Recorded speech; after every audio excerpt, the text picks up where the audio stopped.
Fevralın 15'ində Akademik Dram Teatrında Almaz tamaşasına baxdıq. Nizami adına Ədəbiyyat İnstitutundan belə baxış təşkil olunmuşdu. Mən çoxdan teatra getmirəm. Biraz da tərəddüd edirdim, amma getdim. Fikirləşdim ki, Cabarlı şünas kimi mənim borcumdur ki, gedim orada iştirak edeyim. Ümumiyyətlə,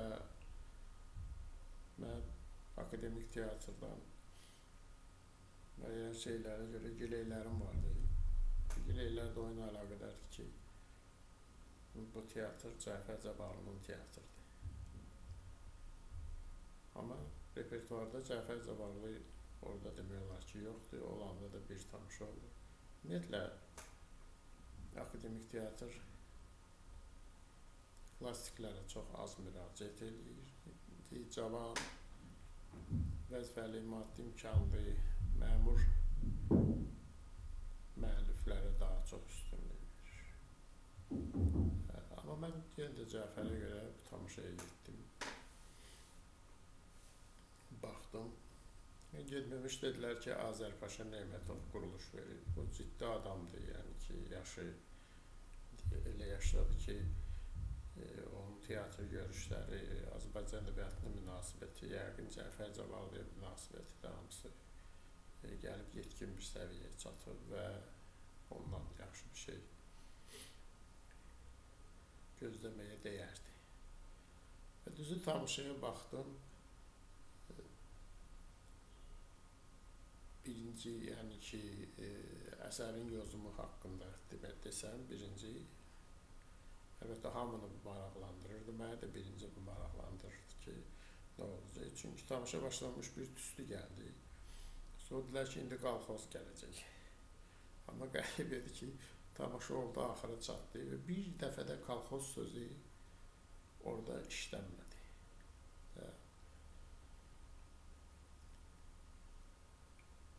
Rejissor Almazın mətni üzərində işləyib, bundan qorxmayıb. Gerçəkdir ki, klassik bir əsərdir və Azərbaycan teatrının tarixində böyük yer tutan bir əsərdir. Amma Azərpaşa Neymətov bundan çəkinməyib və müəyyən şeyləri xüsusən xüsusən qalxoz, təsərrüfatla bağlı, mədəni inqilabla bağlı müəyyən şeyləri xüsusləyib. Belə bir tamaşa alınıb ki,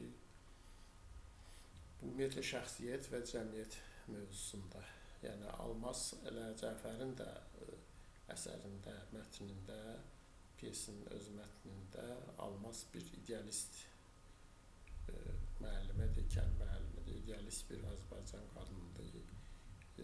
O sosializm quruculuğunda iştirak etmək istəyir, orada töhfə vermək istəyir və elə axır. Yəni ki, bu idealizm var və Cəfərin bütün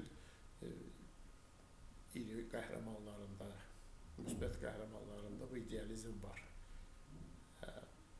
Yaxşıdır ki, bundan istifadə olunur və tamaşada əsas səslərdən motiv, əlbəttə, şəxsiyyət və cəmiyyətdir, romantik arzuları olan, idealist fikirlərlə yaşayan, həyatda yaxşı şeylərə, maddiyyatla bağlı olmayan arzulara, planlara, ideyalara bağlı olan bir qızın obrazıdır Almaz bu əsərdə və bircə müsbət qəhrəmandır. Qalan qəhrəmanların demək olar ki, hamısı burada müəyyən mənada mənfidirlər. Bu da klassik mövzudur, şəxsiyyət və cəmiyyət mövzusudur. Amma tamaşa demək olar ki, alınıb, yaxşı bir tamaşa alınıb. Bu mənada ki, bu mövzu müasir bir mövzudur və bugünkü cəmiyyətdə, cəmiyyətdəki ziddiyyətlərin içərisində, informasiya çoxluğunun içərisində bir şəxs, konkret bir şəxs, bir gənc, həyata yeni atılan, kəndə müəllimliyə gələn və kəndi yerləşdirmək istəyən bir cavanın ki, bu mövzu elə Cabbarlının yerdə təkrar mətnində var. Yəni ki, Almaz hardasa bolşeviklərin kənddəki eksperimentlərinə inanan bir adamdır və Cəfərin Cabbarlının öz mətnində də Almaza qarşı müəyyən ironiya var. Bütün ona qarşı duran qəhrəmanlar onun haqqında başdan-ayağa ironik sözlərlə danışırlar. Yəni bu mövzuda Cəfərdə də var, bu ironiya çox güclüdür bütün dialoqlarda və bu tamaşada da bu ironiya öz yerini tapıb və rejissor da bundan yaxşı istifadə edir. Yəni bu mətndə olan bir şeydir, Cəfərdə olan bir şeydir. Çünki yenilik həmişə ironiya ilə, müqavimətlə, çətinliklə qarşılaşır. Burada rejissor yeniliyi ümumiyyətlə şəxsiyyət və cəmiyyət mövzusunda ki, cəmiyyətin bir növ şəxsiyyətə düşmənliyi, şəxsiyyətə qarşı mühafizəkarlığı mövzusu burada çox yaxşı səslənir. Ancaq mən tamaşanın müəyyən qüsurlarını da gördüm. Əsər üzərində rejissor necə işləyibsə, burada dramatizm yox olub. Tamaşada hərəkət azdır. 3 saat yarım davam edir tamaşa. Əlbəttə, professional adamlar, Cəfərin mətnlərini bilən, Azərbaycan dilinin incəliklərini bilən adamlar bu dialoqlara, bu replikalara böyük maraqla qulaq asırlar. Amma sıravi oxucular üçün mən hiss edirdim ki, 3 saat yarımlıq bu tamaşa bir qədər ağırdır. Çünki burada müəyyən dramatizm yox olub. Yəni, Almasın özündə olan dramatizm az olub. Bu da tamaşanı biraz ağırlaşdırır. Hətta tutaq ki, əsərin sonunda məhkəmədir. Burada Cəfərdə məhkəmədir. Burada onu eləyiblər yoxlayıcı, revizor mövzusuna oxşayan bir şey eləyiblər. Burada da görürsən ki, yenə o dramatizm bu sonluqda çatmır. Hakim oturub bu işləri idarə eləyir. Amma yəni mən nə demək istəyirəm? Mən tamaşaçılarda bir yorğunluq hiss elədim, ağırlıq hiss elədim. Məsələn, mənim üçün Cəfərin mətnlərini professional adam kimi bilən adam, mən Cəfərin dili ilə, oradan dilindən, onun replikalarından ləzzət alırdım. 90 il bundan əvvəl yazılmış bir əsərdir. Necə gözəl Azərbaycan dili səslənir orada. Adam heyran olur və klassiklər bu cür böyük klassiklərin əsərləri həmişə bizi təəccübləndirir. Çünki onlar həmişə bizdən qabaqdadır. Aktyor oyunu da çox yaxşı idi. Ən yaxşı qüvvələri teatrın burada iştirak edirlər. Mən Əlibala xoşuma gəldi. Heç əvvəl tanımadım ki, bu Əlibaladır. Burada rolda. Sonra Fatma Nisə obrazını, o aktrisa gərək ki, Fərəngiz xanım oynayır. O da çox gözəl oynayır. Orada biraz xeyli dramatizm çoxdur. Çünki aktrisa özü o dramatizmi ora gətirib, əlavə edib. Elə Hacı Əhməd də yaxşıdır. O biri iştirakçılar da yaxşı təsir bağışlayır. Ancaq ki, indi məsələn, bunların geyimində müəllimlə o kəndli rolundakı o aktyor oynayır. Kəndli o birilərə nisbətən çox belə retro üslubunda, çox köhnə yana geyinib. O biraz diqqəti cəlb edir. Amma mən tamaşanın sonunda nə hiss edim? Mən onu mütləq deməliyim. Mən aktyorların xoşbəxtliyini hiss elədim. Onlar o paklon deyirlər də, paklona gələndə nə qədər xoşbəxt deyirlər. Onlar özlərini nə cür yaxşı hiss edirdilər. Çünki onlar klassik əsərdə rol oynamışdılar.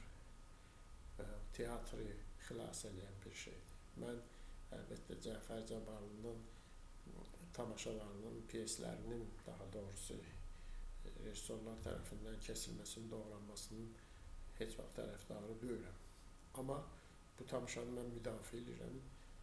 Yenə də təkrar edirəm ki, müdafiə edirəm. Ona görə ki, klassika səhnədə əsas yer tutmaq istəyir. Bilirəm, eşitmişəm, mən baxmamışam bundan əvvəl ölülər də qoyulub orada və indi tamaşa kimi almas qoyulur. Bu çox böyük bir hadisədir. Yəni akademik teatr mən böhranda hesab edirəm uzun illərdir. Amma indi teatrın rəhbərliyi əgər klassika ilə bu böhrandan çıxmağa çalışırsa və bütün teatr təzədən klassikanın üstündə oturmaq istəyirsə, bu düz yoldur. Mən bunu müdafiə edirəm və bu yolda Cəfərin mətnlərinə də müəyyən rejissorların əl dəyməsinə də lap razıyam ki, bizim teatrımız bərpa olunsun. Çünki akademik teatr ancaq klassikanın üstündə oturanda, o klassikanın üstündə yaşayanda, klassika ilə dialoqda yaşayanda o teatr öz böyük missiyasını yerinə yetirə bilir. Və mən bu tamaşanı bir də ona görə qeyd edirəm, müdafiə edirəm, uğurlu tamaşa hesab edirəm. Teatrın gələcəyi üçün düzgün istiqamətdə bir addım hesab edirəm ki, burada əlbəttə ki, teatr klassikamızdan, klassik dramaturgiyamızdan güc almağa çalışır. Akademik teatrın başqa yolu yoxdur. O imkanlı müəlliflər, vəzifəli müəlliflər, məmurların əsərlərinin qoyuşu ilə heç vaxt böhrandan çıxa bilməz. Ancaq klassiklərlə çıxar. Mən demirəm ki, tezə dramaturqlar gəlməsin, onlar da gəlsin.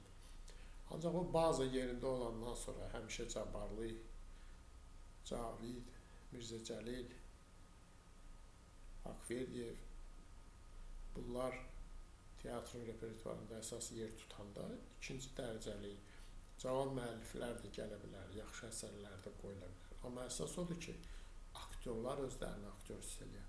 Yeni rejissorlar yetişər. Çünki rejissor elə Cabbarlını qoyanda o yetişir, böyüyür, başa düşür. Çünki baxın, alması 100 il əvvəl yazılmış, 90 il əvvəl yazılmış tamaşa nə qədər müasir səslər, onun dialoqları, onun ironiyası, onun cəmiyyətə münasibəti, onun cəmiyyətdəki o yeniləşməyə münasibəti, bolşevizm teması mən hesab edirəm ki, bir lap həddən artıq ixtisar olunub. Müəyyən şeyləri saxlamaq da olardı. Ancaq ki,